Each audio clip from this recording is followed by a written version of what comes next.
Oh, another day, another customer naman, ka-repairman.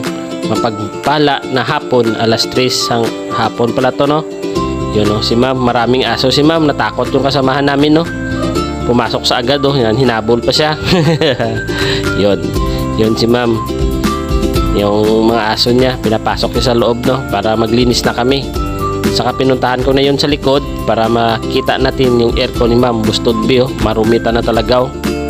Boston Bing 1 HP na split type, no? Yan, pinandar natin para malaman natin yan, kung functional pa yung aircon niya. At saka nilagyan natin ng tarapal at saka nililisan agad, no? Ano ko lang yung paglilinis namin, flex lang namin, ganito kami maglinis, no?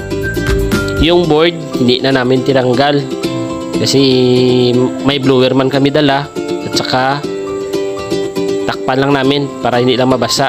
At saka yung blower wheel hindi matanggal kasi matagal yung pinilisan ni mami. Baka masira pa yung pilitin natin, no? Ganyan kami maglinis. Nilagyan namin ng sabon at saka lininisan mga 1 hour or 45 minutes, no? Para matanggal talaga yung dumi niya. Kasi iba-iba man tayo ng teknisyan, no? Iba-iba tayong teknik kung paano tayo maglinis or gawain yung aircon ng customer, no? Basta magandahan lang siya at saka hindi masira yung aircon niya. Yung roll lang natin at saka goal, yung malinisan ng mabuti at saka malamigan yung customer, no? Kahit anong style paglilinis, ka-repairman, walang problema basta hindi lang masira yung aircon ni ma'am. Pa-shout out ulit ko kay ma'am, no? Salamat gid ma'am. First time namin dito maglinis sa bahay ni ma'am. Kasi yung naglinis dati daw hindi na makontak. Kami na pinapunta sa bahay nila, no? Sa Agan East, Coronadal City, Barangay Santa Cruz pala itong bahay ni ma'am. Yun yung kasamahan ko. Yan. Nililisan namin. Mabuti lang lagyan namin ng sabon kasi tumitingin yung may-ari kung paano kami maglinis, no? Yan.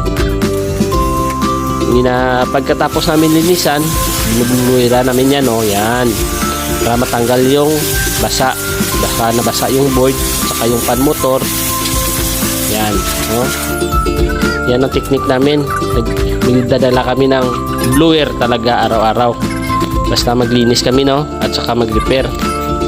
Hindi tayo talaga mawala yung blower. Yung importante na tools, eh. Yan. Kasamahan ko nag-akyat na sa bintana, no? Nakita yun man. Natakot siya kasi magdaan sa harapan kasi maraming aso, eh. Maraming aso, ka-repairman, natakot siya, no? Yan. Ako na